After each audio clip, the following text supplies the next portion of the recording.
Ayan, si Bossing.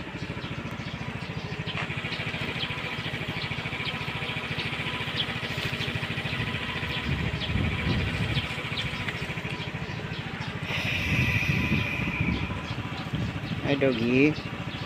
Kamay ka na, doggy.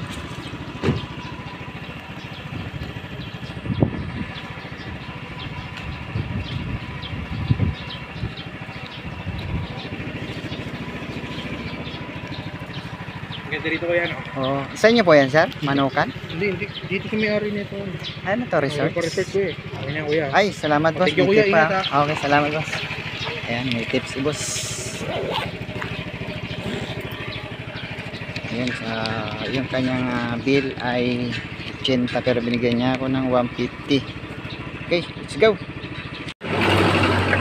Ayan, dito na tayo sa pangatlo nating pick up and deliver. Kaya magkano yun sa Gcash?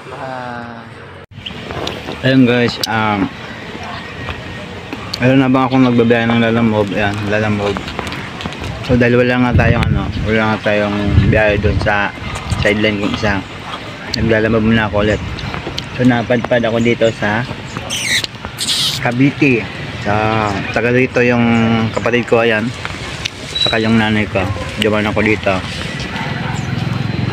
So hindi ko naabutan yung nanay ko. Ito lang. Sobrang init kaya nagsiksik muna kami. Ang shoutout di. Kaya lang ginagawa pa naman ng daw. Ha? Hindi alam daw ni mama kung saan daw barangay daw yan. Ayun. Yung gusto kong anuin nga ni Cardin na kung gusto kong mag-aaral nga. Hindi alam ni mama yan kung saan daw yan. Ganda ho. Nakamalayo nga. Baka dyan natatlo sabi ko paano. Ano kasi ni Cardin na PWD ako kaya gusto niya akong pag-aralin. Oo, kadi. Hanggat bata ka pa,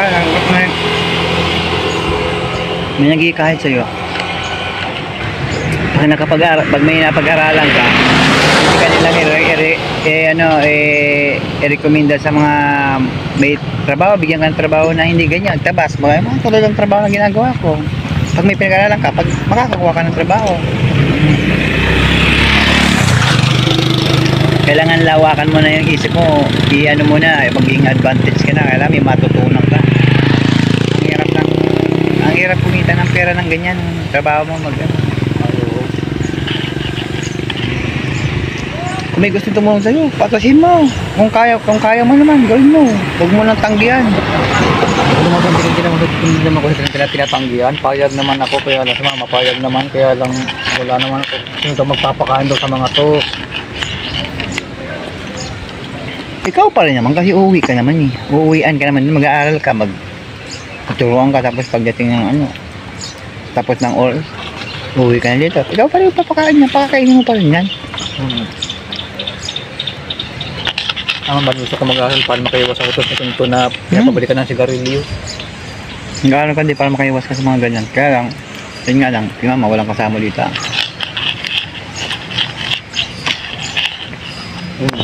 Hindi para makaiwas ako sa mga utos na nagdaan sa likod. Dito para makaiwas ako sa mga utos ng mga to. Okay, bili mo kami ng sigarilyo.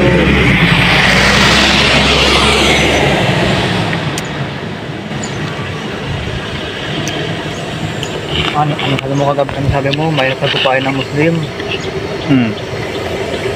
Taga saan ba yung Muslim na yan? Taga saan? Ano? Sa kabilang kanto, nangungupakan. Pero akala mo kung sino mayabang, nangungupakan naman pala. Mga minatilyo? Meron siyang ganito, kagaya rin ng sayo. Pero yung paglabas ko, nakita ko naman dyan, makasama na yung anak at asawa na, sabi na sa akin, Jewor. Ano sabi sa'yo? Sabi na sa akin, Jewor, enjoy mo yung mukha mo. Huwag mo na lang pansinin, huwag mong ganyan, huwag mong sagutin ng ganyan, kaya siguro, kasi ang mga Muslim, mga masama ugali niyan, ayaw nilang inaano sila. Huwag mong pansinin, tawanan mo lang.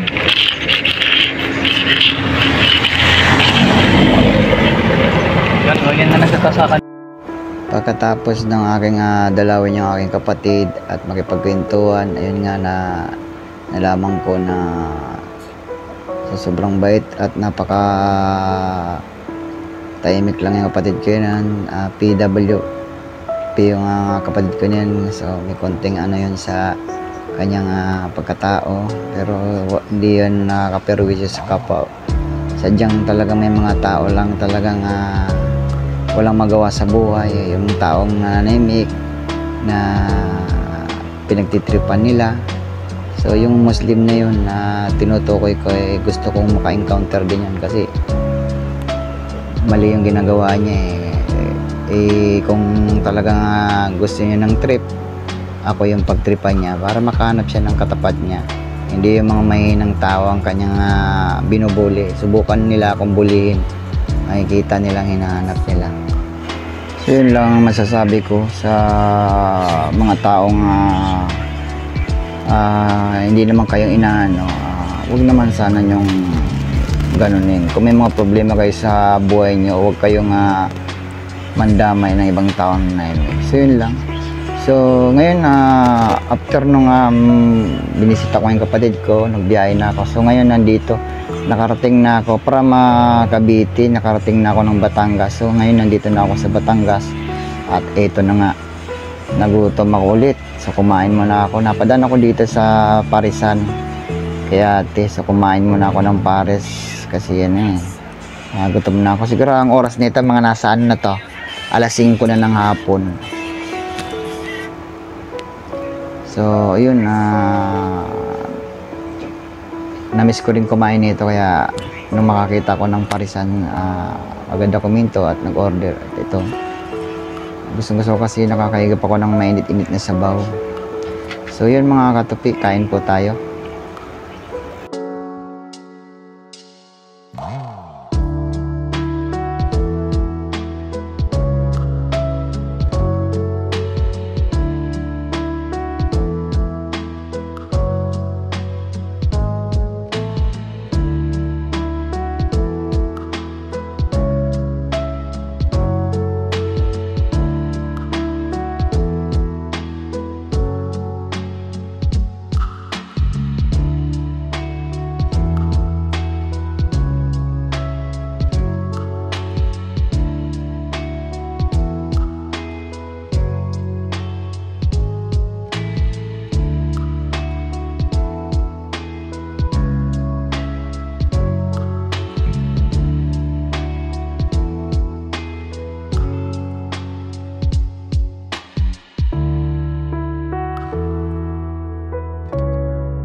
At eto na mga katupi, natapos din ako sa pagkain. Ang dami kong kinain, nakadalawang rice cup tayo. At talagang sinulit ko ang kain ko nito. Matagal-tagal din kasi hindi nakakain ng pares. So ngayon, ayun, relax muna ako. Ito bago ako rumatras.